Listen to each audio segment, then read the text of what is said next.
Yeah, we are still here, 9:15 on Friday morning's Off-Ball Breakfast. Myself, Colm and Arthur, and we have Keith Treacy in studio. Morning, Keith, how are things? Great, lads, how are you? Keeping well. You were at the John Giles event last night in the Sugar Club. Yeah, the Sugar Club. I keep getting mixed up with the Sugar Room, a place I used to frequent in Sheffield. But it was great. I really enjoyed it. Listening to the likes of Johnny Giles, I could listen to him all day long. Some of the stories, some of the stuff he's gone through in his career, and just to get a little to scratch the surface of that Damned United film when you go through that, the Clough stuff lasting 44 days, and I don't think you can mention Leeds and not mention Johnny Giles. He really is that important. And Jared done an intro last night to it, and I'm very passive when you watch these things, and you sit down and you watch the lads on RTE, Liam and Eamon as well. You sit there and you think, oh yeah, this is great, but you're just being entertained by it. But then as you go on, and now I've stepped into the media, look and think these lads have set the bar. Like there was, even when you're in Lansdowne, you remember people scrambling to try and get to a telly to listen to what the lads were saying. The analysis, it really was that good, and John was a big part of that. So as a player, probably one of Ireland's best ever players. Some of the clips last night, I had no idea he was so good with 2 feet. Like 30 yards out, left foot, right foot, aggressive, dogged. For a small man, so aggressive. Yeah, well, I think that they showed a little clip of him last night knocking out Kevin Keegan. the Charlie Field. All over me. What did you expect? But he did say, no, I was wrong, I shouldn't have done it. But he got a yellow for that. Decks him, like. He sprawled out on the ground, but brilliant, an absolute gentleman. And Brian Kerr knocked along for the second half as well. And again, I could listen to Brian all day long. There's a clip of Giles. He passes like with the Rabona, doesn't he, across the pitch? Yeah, they had the commentary on that. Yeah, the commentator was going mental for it, but he said he got a telling off after that. He said, "Don't be sure." I can't remember who. It might have been Eddie Jordan. He said, "Give him a bit of a rollicking after, saying, you're taking the mick out of the opposition. Don't do that." Oh yeah. I think though that was against Southampton, wasn't it? I think so. Yeah, was it in black and white? Southampton might have beaten them earlier that season. Oh yes, they were rubbing it against the head, and then Leeds came back and absolutely hockeyed them. Yeah, they could have been 5 or 6 up. Yeah, I think they were 5 up at the time. They start embarrassed them, like. Showboating. That's the bobbly pitch as well. Like these lads were not playing on carpets. Like no, and someone like there was one in that clip where the ball gets switched out to Johnny Giles and he controls it with the outside of his right foot and then plays it with the inside of his left, and the ball never touches the ground, and them balls were like bowling balls, and the pitches weren't great. So Johnny was obviously an unbelievable technician, and yeah. We'll have to keep his, I don't think his memory as a player will ever die, and as a pundit also he's instrumental in Irish history over the last couple of years. Done it for over 20 years for Off the Ball as well, so yeah, enjoy retirement, John, no doubt. I was going to compliment kits. We obviously had the top 20 home Premier League kits on the show earlier on. We'll ask you, and Keith has worn a lovely number in fairness himself this morning as well. It was really nice. The camera doesn't do it justice. Yeah. Great By material. the way, I was thinking about wearing an Arsenal jersey in today for a bit of tongue in cheek, and I thought, no, keep it professional. Just all sorts of bows and Oasis jerseys out there. I feel a little bit intimidated. I'm going to have to get the patch colours out now soon enough. Yeah, but they are. I do agree. Like you were saying during the ad break, the Arsenal jersey maybe hard done by in Colum's list. Yeah, what was it, 10th? No, I actually mid-table, I'll tell you. Yeah. Yeah, it's spot on. Yeah, I think it's good man for we both said it was a nice. It's really I find it entertaining because I'm a big lover of jerseys. Some of the older jerseys back in the day, the Liverpool cream one with the big red Stan Collymore. Yeah, Stan Collymore, the baggy one, the yellow one, the horrendous yellow one they had. Michael Owen. Yeah, number 18. Again, the baggy one, and the United grey one that they gave out about when he got the Dell by Southampton. Yeah, I'm sort of attracted to the uglier jerseys in life, if that makes any sense. Were you having the top 3? I like the Burnley one. I think the Burnley one is really nice. Was Burnley the top? Burnley was 4th. Burnley was 4th. It was the top of the Clarets, was it? Yeah, top exactly. Clarets, yeah. Fulham 3, Palace 2, Forest 1. I don't think you can go wrong with a white kit, can you? I loved playing in Preston's kit just because it was white. Yeah. And to be fair, one of the nicest jerseys I ever played in was I played for Sheffield United away, probably 2008, 2009, opening game of the season. A black jersey, completely black, with black shorts, black socks, and it was brilliant. Made me look thin and everything. It really found me colour. But that black Sheffield United jersey was lovely. Did you find yourself playing better if you liked the kit? I know. I'd like to think I wasn't as fickle as that. I might spend a couple of extra seconds in the mirror before I walk out, but I don't think I was as fickle as, my God, this kit is really getting me going. No, like I was saying to Arthur, I have probably 2 jerseys throughout my whole footballing career. The the Ireland jersey when I made my debut against Argentina. My wife got that framed and we have that hanging on the landing. And I have a Burnley jersey that when we got promoted, the club wanted to honour the last squad of players that got Burnley promoted into the Premier League, and it was like post World War II. So we had the club had to write off to the Queen for permission to get the players printed within in the jersey, and I have that one knocking around somewhere as well, the promotion jersey. But that's pretty much it. Do you know what? I didn't know you were such a lover of jerseys. Yeah. That's great, because we have another slot. So here we go. Right, this is the end of the top previous 5 slot. non-home Premier League jerseys of this season. What do I mean non-home? And not necessarily away. It could be the third choice. Okay. This is more difficult than the 20. Don't look at this list now, right? Number 5. Do we have the images yet? All good. Number 5 here. Leeds United blue. Will we get it? I'll have to describe it. Tell it. Describe it to us in words. Do you know the way the Leeds jersey at home was white? Yeah. And had the Red Bull logo. This in is the front. blue, but what is more impressive about it is that the logo is yellow, so they don't mess around. So there's only 2 colours in the jersey. It's blue primarily and yellow with the Adidas stripes down here and logo here. You're painting a good picture, in fairness. Well, I have to. And talk about tell me about the collar and the sleeves. I will, yeah. That's a really good question, and that you've asked there about the collar, the Jan collar. And the thing about that collar is, How do you think this slot is going, Keith, so far? Oh, not great. Hey, guess, do you know what? I omitted that from my list. That's why they don't have it. Because I took it off my list. Apologise to Lauren. I apologise, Lauren. I apologise. I actually took it off last second. Deep apologies. But anyway, listen. Do you know what's happened there? Leeds have finished 6th in both the home and non-home jersey in the list. Okay. And I'm sure they'll hope to finish 6th in the Premier League table this season. But we'll get to that in a second. But it's very, very nice. Number 5, the official. Let's get going now. Let's stop messing. Let's take this seriously. Thanks. Yeah. Number 5, Arsenal. Off-white. There we go. So that's Declan Rice. So what do we have here, lads? We have a lovely collar. And by collar, I mean an actual collar now. So you can flick it up Eric Cantona style if you want. Very simple, Keith, with this one. I like the kind of burgundy red writing everywhere else. So the sponsor, the crest, the manufacturer, the stripes down as well. Very simple. 2 prominent colours, slick. And my big pro about this, it has the retro Adidas logo and not the new one. And the retro logo is one of the finest specimens of imagery in the world. I like the crest as well. When it doesn't have the badge keep going in. They've long got rid of the old. Remember the old Arsenal crest used to be busy. Do you know the Patrick Vieira team at Arsenal Wenger 0102? There was loads going on with it. Do you know they're releasing a load of material now with that retro from 1998? Oh. They're doing a lot of that leisure wear type stuff. That JVC stuff, that like in retrospect, that navy stripe down there that Arsenal had. Do you know that one? Yeah. 99-2000, unbelievable jersey. But a lovely Arsenal away jersey. Nice collar on that one as well. Yeah, I beautiful like collar. So that's number 5. Happy with that? Yeah, well, I'm 37 next month, so there you go, Leanne. Yeah, birthday present. Yeah. I thought you were just saying it. Number 4. Number 4 is they don't get a lot of love. They've been laughed at a lot this season. It's Newcastle United, navy and orange. So there's Bruno Guimaraes also modelling the away one. So this is navy, and I guess what you call that, not quite orange. What would you say? Yeah, that's rustic orange. burnt. Orange. Rustic Yeah, a little bit burnt. of orange, yeah. So the reason I like this, I love navy. Yeah. And myself and Arthur thought about this throughout the year. Actually, we did it on the Friday show. Is that the lack of teams that play in navy? I think that's blue. I think it's navy. I don't think the black works in the crest. The black background in the crest. it's weird. Just Crest, no, it's pops strange. out it's a nowhere, good doesn't it? point. Yeah, it is a good point. Nice jersey, but I don't know where the black comes into it. I know Newcastle are black and they've said we need to work it in somewhere. What's that again? Is that turquoise across the neck? Or is that something he's wearing?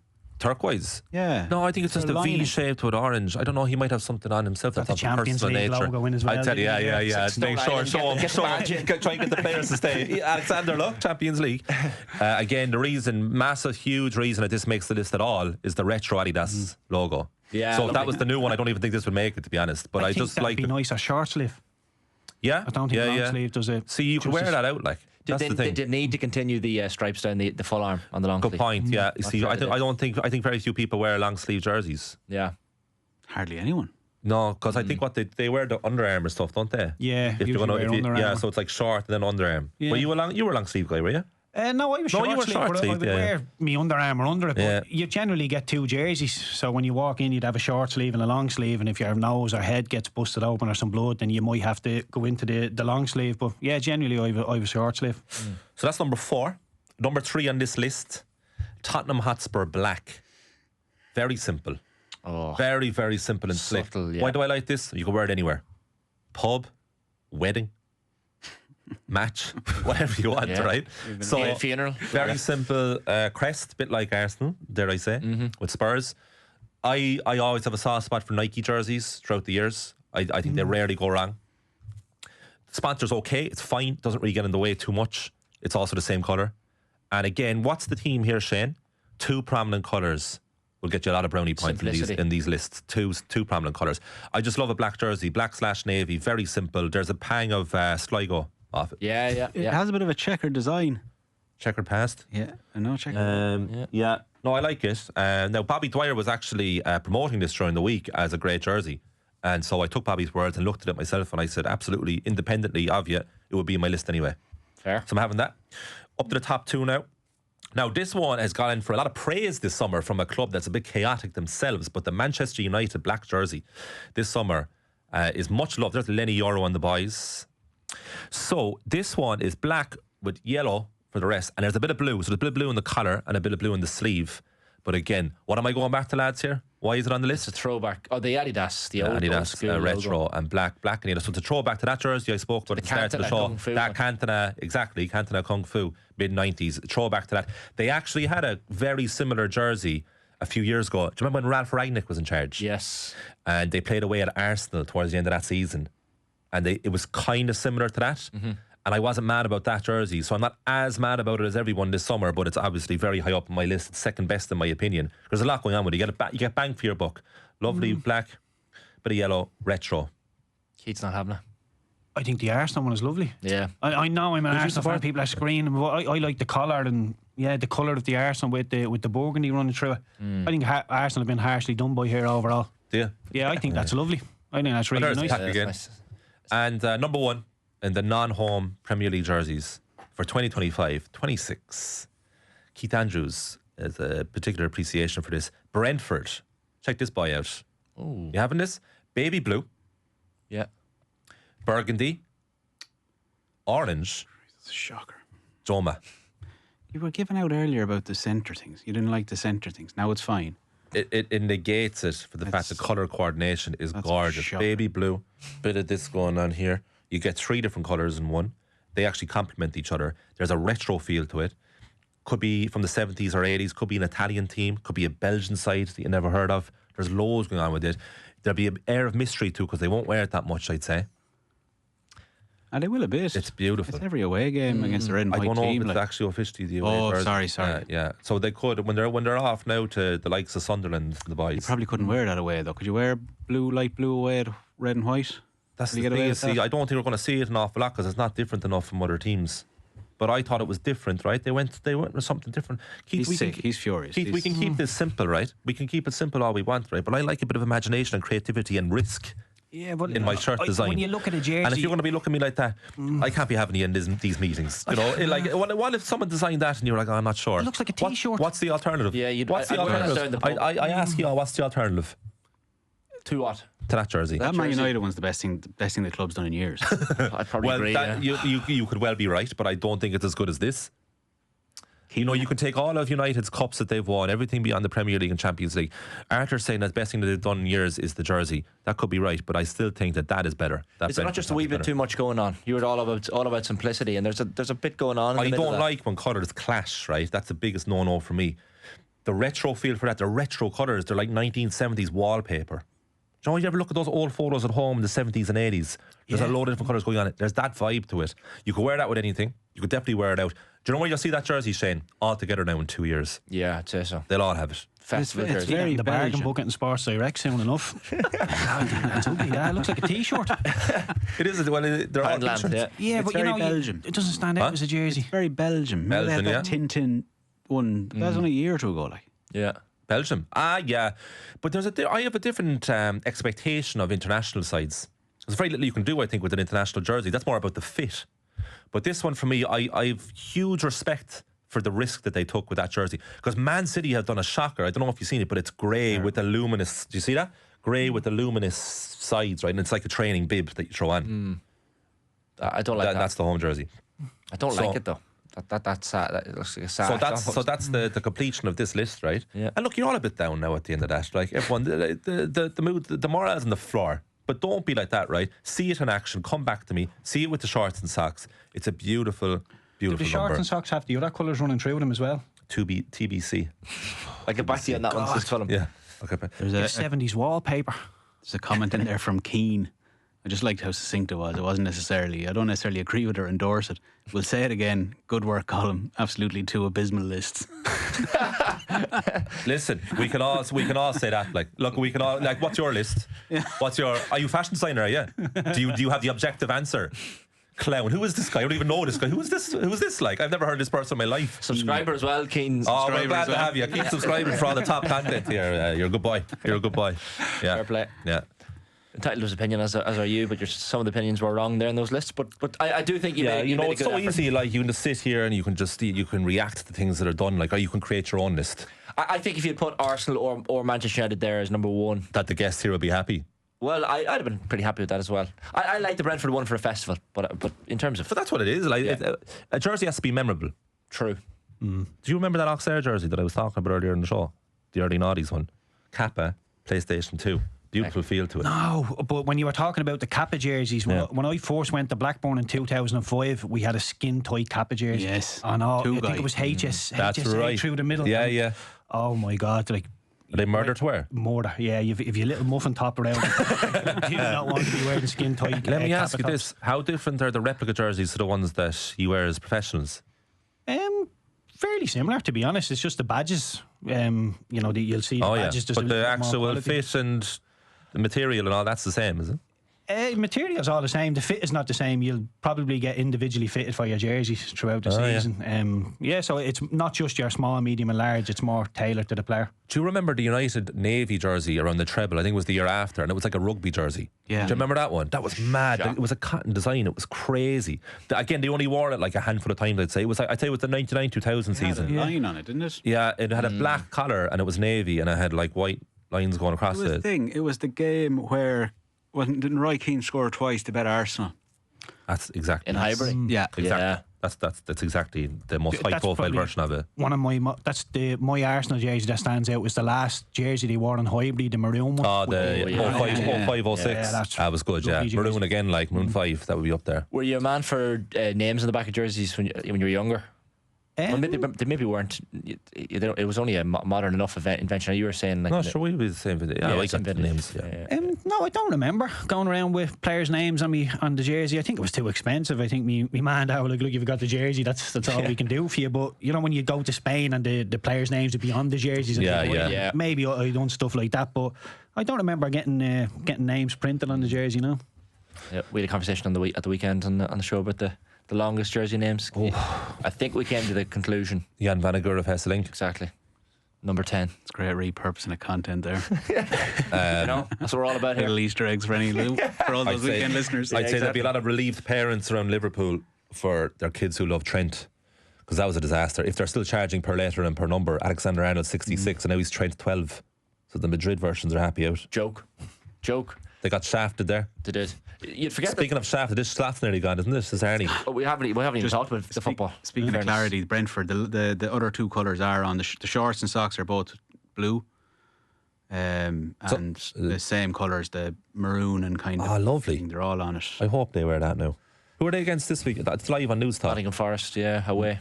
Jeez, they could wear it. They could wear it. They could could. wear it. That's number one ranked jersey, Nottingham Forest against number one ranked away jersey. Whoa!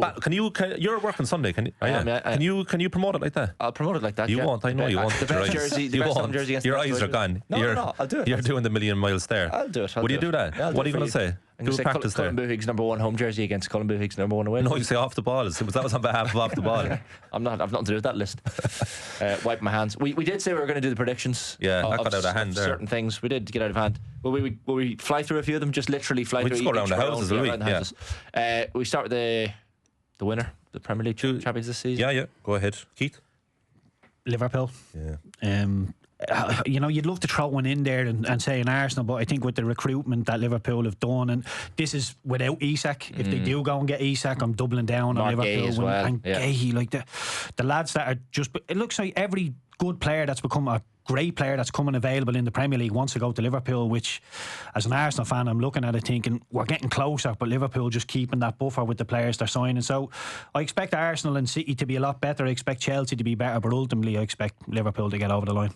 Yeah, I won't dwell on mine. Liverpool as well. I'm going to go with City. Oh. Yeah. I don't think that.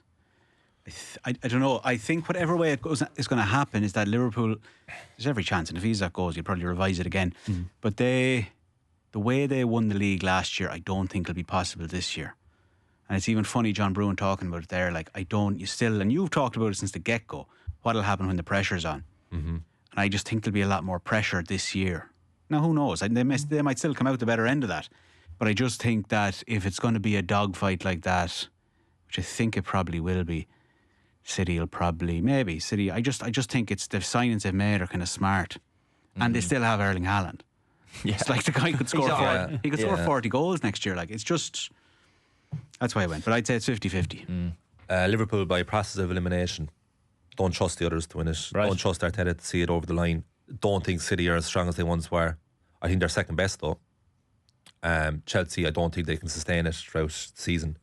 So by process of elimination, I think Liverpool will win it, but more unconvincingly than last year. Okay, so finish out your top four then is our next Four one. will be Liverpool, City, Arsenal, Chelsea. Keith, top four. The same, but in different order. Liverpool, Arsenal, City, Chelsea. I'm going Liverpool, Arsenal, Chelsea, City. Yeah, City, Liverpool, Arsenal, Chelsea. So none of us think they'll be breached. Who's fifth? Well, I know we haven't done it, but I think that's very hard to call this season fifth. Don't have a clue. Yeah. Newcastle, like if Newcastle continue signing now as they are, they're decent. I think Villa have fallen back a bit. United could finish 6th or 16th and you wouldn't be surprised if it was one or the other. I think fifth is the ceiling. It's the ceiling for that United team. You'd imagine, like I can't see them breaking into the top four. They'll fancy themselves to break into the top four with all the money that they've spent. But it's a tough one. I don't know. I couldn't pick either of those four that they'd get ahead of. Right. Relegated teams. Go ahead, Keith. Burnley, Leeds, and I'm really toss of a coin between Sunderland and Wolves. I think I'll go for Wolves just to give the lads that are coming up a little bit of a chance. I think with the lads that Wolves have lost, with Ain't Norrie, Cunha, Semedo, the right back, I think they're going to be in trouble. And with the lads that Sunderland have brought in with Adingra and Granit Xhaka will do some silly stuff throughout the season, but being an invincible with Bayer Leverkusen, 130 Swiss caps, just been made the Sunderland captain. I think he could just shift them over the line and possibly just do Wolves. So I think there's a couple of clubs that will flirt with relegation in terms of Bournemouth, Wolves, Brentford. But ultimately, you know, it would be very, very close to the three going up, going down. But I would replace Sunderland with Wolves. What about West Ham? West Ham, yeah. I think Jared Bowen is just that he will produce. He'll get like 10 to 15 goals a season. There'll be one or two that will chip in with some goals, and they'll have just enough there. But I wouldn't be surprised if West Ham flirt with it as well. But ultimately, will be okay. Promoted 3. Promoted 3 straight back down. I think it's going to happen again. Again. I think there's a real big problem between the difference between the Championship and the Premier League. But I agree that there are a lot of sides that are bad enough to go down as well. But I think they'll stay up again, like process of elimination. Arthur. I'm going Burnley, Wolves, because they've just been decimated. I mean, they've lost all their best players and they finished 17th last year. So like, what's the, Yeah. And I think I only because I probably have a soft spot for Leeds, and I think Sunderland, for the exact reason you're saying, might be good enough. I've shown West Ham in there too. So 2 of your 3 are staying up. I think so. Like I don't necessarily. I know that's a trend and twice, but I just don't think 2 seasons is enough for sample size. And yeah, so who knows? Yeah, I've gone for 2 of the 3 promoted teams again. Burnley, Sunderland. Yeah, Sunderland. That squad just light and experience in terms of Premier League experience and age, possibly as well a bit. And I'm sorry to Keith Andrews if he's listening, but Brentford as well. Like, to lose your manager, your captain, your best player, and likely their next best player if Vissa leaves as well. Yeah, I mean, They're just such an unknown quantity under Keith Andrews that I just can't predict it at all with Brentford. But sorry, I know, just to go off on a little slight tangent here, the way Eddie Howe has handled the Isak stuff and the way Keith Andrews has handled the Wissa stuff is absolute chalk and cheese. And I think the way Keith has gone about it, for a novice manager, it's his first managerial job, the way come out and said, look, I have understanding for his situation, I totally understand that he's not going to be involved in this weekend, and we'll try and come to the best outcome for everybody. He's still involved with the squad, and it's not saying if he doesn't leave he's never going to play for the club again. Just seems to be handled with a little bit more finesse, and that was the first hurdle for Keith, and for me he's handling it really well. Yeah. Oh look, I really hope they stay up. It'll be a great story if Keith Andrews managed to keep them in the Premier League this season. Player of the season? I'll go Salah. For the same reason above, I'm going Haaland. Haaland. Keith? I'm going to go for Reinders, Manchester Oh City. wow. Jeez. Yeah, I think That's a he could come in. huge haul. I think he could come in and pull a few strings. I wonder how many debut campaigners have won Player of the Year. Well, I'm going to go for another in Florian Wirtz. Yeah. He's going to be player of the season. That's a lot more huge. That's a huge. expectation on him, isn't there? They're two huge calls now. That would be unbelievable. If you work him backwards, how is he getting your Player of the Year, and same for you? Well, I'm assuming Liverpool are going to win the league, and Yeah, I think he's going to and be he's the best central to player for everything. Liverpool. I think he's going to get goals. He's going to get assists. He's going to be the key cog involved in everything good that they do, and I just think he's too good not to be. Rangers would be what? The new Rodri or something? No, I think he's totally different to Rodri. He just plays similar area to pitch, but that's it. Yeah, but I don't think he'll break up the play like he does. I think he's a brilliant passer. Not your Kevin De Bruyne type opening up defences, but he will keep it simple. He will get the wingers involved. I think he's a really good box to box player. Goal scoring and assisting is not his main attribute, but just keeping the ticking over and making things happen in there and controlling the game from midfield. And from what I've seen of him at AC Milan, really good player. I got to see him live in the Aviva and I thought he was excellent, so I've big expectations. I think he's a wonderful player, Reinders. Sorry, Van Nistelrooy did it. Van Nistelrooy won 0102. Sorry, just got this jersey of you yourself. go. This is Sheffield Yeah. United, all black. Look at the the amount. that. Look at that. Look at the amount of tape you have. Yeah. That's insane. Do you have any circulation left at all on those legs? So what are they, socks and then tape on top of it? Yeah. Adidas, is it? Adidas Nice kid. Who's that jumping on me? Is that what? That's Middlesbrough. Middlesbrough, yeah, that was the first game of the season. Oh, he's familiar. That's a great question of sport one, isn't it? We should Who have is that. this? The viewers unfortunately can't see. Very in-house altogether. Remember the boy that was up front for Arsenal, Ali Alier? That's him. Oh, what a sure, shout yeah, that yeah. is! Great What a shout that is! Yeah. So sorry for this is awfully rude to everyone else, isn't it? There's Keith Treacy and Jeremy Adiadier competing for a header, and it's the kit that Keith was talking about. All black Sheffield United, and it really is all black. It's gorgeous. nice. But the amount of tape you have, it's insane. It's a whole roll, I'd say. Yeah, that for was each leg. before the sock rules They came in. blacked it out in 2012. Yeah. Yeah. Signing of the season. Finished 0-0 that game. Did it? Yeah, There you go. boring game, opening game. Would you of the remember season. that now? Would you have been able to say that? No. Yeah. No, It's funny you I just gave remember the it- kit. I remember looking at myself in the mirror before they came out. I'll go Zubamendi, Supermendy, yeah. Great shot. Signing of the Signing season. of the season. Oof. which is different to Player of the Year. Yes. Yeah. I think Palhinha is a great one. I think João Pedro is a brilliant signing, but I'm going to go for Grealish at Everton. I think David Moyes will just bog down the pitch Do you think and so? leave him as a luxury Why player. did no one else want Grealish? Well, because he's been a... No, I was going to say flop there, but he could have a very good argument that he hasn't been a flop. He's won everything he needed to win with Manchester City. But I think being a luxury player is becoming less and less of a trend in football. But I think David Moyes with Paquetá at West Ham, he did it. I think he plays that type of style. And yeah, I with Grealish wanting to get back into the English squad, he needs to have a good season. And look, again, people, and I can be quite derogatory about Grealish at times, saying all he does is pass backwards. That's within the Manchester City system. Throw your mind back to when he was with Aston Villa and he was allowed to roam and do whatever he liked. Not do whatever he liked, but to let off the leash to a certain extent. If he gets that at Everton and people do a little bit of work around him, he can be a player. He can be a real player again. So I go for Grealish as a bit of one. Obviously, if I went for Florian Wirtz as player of the season, I've also gone for signing of the season. But if I'm looking for a little obtuse one, Tierno Barry, 6'5" striker for Everton. He's very young, French under 21 international, but scored 11 goals for Villarreal last season in La Liga. Looks a real player and Imagine we're right. fantasy player. Imagine we were right with that. He could be young player of the season or something. But watch out for have to leave Tierno after Barry. that. Is what I'm saying. Keith stole my thunder. I went for Jack Grealish too. Okay. I think it'll be the difference for Everton. There's going to be so much pressure on him, lads. He's going to have to do so Yeah. much of creating and probably finishing as well. Do you have a preference as to which other ones we fly through here? Oh, go ahead. We had flop of the season. That team, is it? Our player? I did team. I've gone player. You've gone player. Yeah, But player we'll as just well. give our own answers anyway. Yeah. Flop of the season player, Keith. I've gone for Calvert-Lewin going to Leeds. I see Leeds getting relegated. Calvert-Lewin going there. You know, you can look back at his goal scoring stats. I think he's only 28 now. Back in 2020 he scored 16 Premier League goals, and it's like he's still on that pedestal. Over the last couple of years he's done very, very little. In an Everton shirt, in the 23-24 season he scored 7 goals. Last season he 26 appearances, scored 3 goals. His goal ratio is just dropping and dropping and dropping. He's becoming like glass. Every time he plays football he's out for 2 months, and I just don't think it's what Leeds need. In a relegation battle you need somebody who's going to be robust and be up front and lead the line physically and score goals, and Calvert-Lewin is not the man for me, and ultimately I think that's what will hurt Leeds. And I hate saying that because I was going over to Donnybrook when Leeds were playing AC Milan, and the Leeds fans all over the Aviva, unbelievable following over There's so many Leeds fans here actually. Yeah, it gives me no joy to say that, but I just see that unfolding. I'll go Granit Xhaka. I think his discipline will let him down, and I think he will struggle to acclimatise to, let's be real about it, lesser players around him, because he's played at a certain level for a long time. So I think it won't go too well for him, but it'll be part of a collective, considering the outlay and all that. And then I'll go Aston Villa.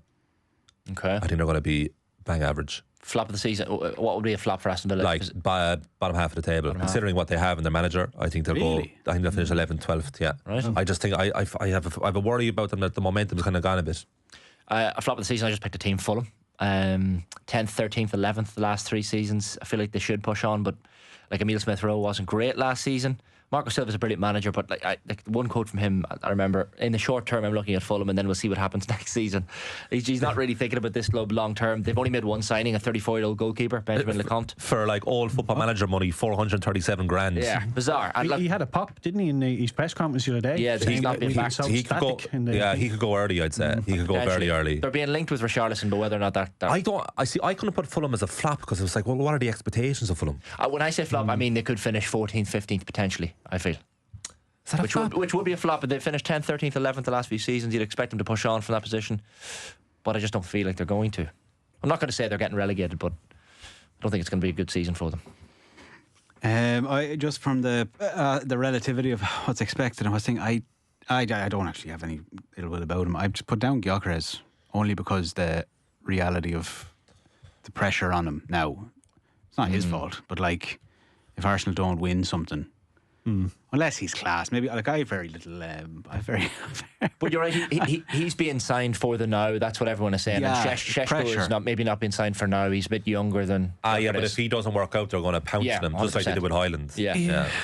I don't know. I have me question marks over Gyökeres, but why do a lot of like people in the know like yourself? Why are you doubting Gyökeres? Where does that come from? Well, a lot of it is because he hasn't played in the Premier League before. I know he scored 39 goals last season for Sporting Lisbon, but I don't think you can't take a Portuguese league and throw it into the Premier League and think, oh well, that'll be like a duck to water. He could struggle. I think he will get chances with the wingers that Arsenal have. He will get chances, but like Arthur says, what success for Gyökeres? If he scores 15 goals next season and Arsenal finish second, people will be saying, well, that was useless. So he needs to get 20 and Arsenal need to win the league. That was a waste of time. I don't know. Like, 15. Do Arsenal need to win the league for Gyökeres to be a success, or can he score 15 to 20 goals? And I don't know. I don't know what people expect, but maybe 2-3 years time Arsenal can be serious contenders. I see Liverpool being too good again. Okay, I'm going to skip. Have we mentioned all the? Have you done yours there? Yeah. First manager sacked. We'll just briefly mention the names. Daniel Farke. I've gone Vitor Pereira, Wolves. Daniel Farke. Potter. Okay. Potter's a shout. There's actually a lot of candidates. Yeah, plenty. Marco Silva could go as well. I think Nuno could go early. I think Nuno, Forest have not had a good pre-season. Surprise package for any of you? I'll go United, being surprisingly good. I said United in 5th. I have it the opposite way. I have wildcard Amarin to be sacked by Christmas. Wow. Right? Yeah, for United just to keep rumbling on and being awful, and the players, if the players don't get away, Anthony, Garnacho, Sancho, and they just become a cancer in the dressing room and everything becomes bogged down and it all becomes disillusioned and Amarin's out by Christmas. Right. Surprise package for you? By virtue of the fact I don't have them going down, Leeds/Sunderland. Okay. I think we're done, are we? I'll have to head off there. I have to go to Pat Kenny. That's been enjoyable. Yeah. Well, enjoy yourselves. Absolutely. Thank you very much. Keith, thanks a million for coming in. No problem. As always, Colin, thank you. We get that fashion designer on, will we? Absolutely. Yeah. We should. Like to hear him. Fairness. Like to hear him. Absolutely. We'll have loads across the weekend as well. Have a great weekend. If anyone has Oasis tickets. Oh, he's still looking for Oasis tickets. Let us know. Colin Boo. What are you on Instagram? How can people get in touch? Colin Boo. at Cullen Big. 0879180. 0879180 is the WhatsApp mobile number. number. I thought he'd given his own mobile number. He wasn't. Football Saturday course tomorrow afternoon from 3 o'clock. We'll be on the air from 1 o'clock. John Duggan in the hot seat, and then those 2 live and exclusive commentary games here on Off the Ball on News Talk on Sunday afternoon. So just getting the details up in front of me here. So, of course, of Nottingham Forest against Keith Andrews, Brentford. At 2 o'clock kick-off for that one. Stephen Doyle and Brian Kerr. And Keith here will be in commentary alongside Nathan Murphy for Manchester United versus Arsenal, 4:30 Sunday afternoon. Thanks a million for tuning in. Off the Ball breakfast back on Monday morning from 7:30. Good luck.